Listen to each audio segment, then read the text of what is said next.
How to add apps in Shopify Mobile, step-by-step guide. Hello everyone, welcome back to the channel.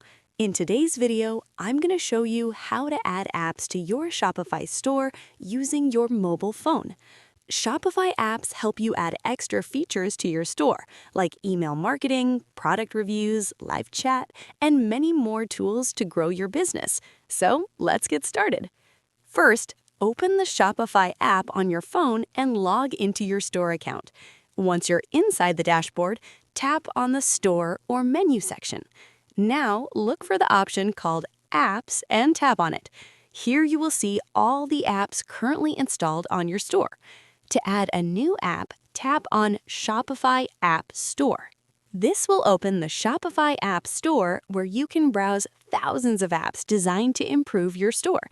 Use the search bar at the top to find the app you need, such as marketing tools, product import apps, or customer support apps. Once you find an app you like, tap on it to open the details page. Next, tap the Install button. Shopify may ask you to review the app permissions. After checking the details, tap Install App to confirm. After installation, the app will automatically appear in the Apps section of your Shopify dashboard.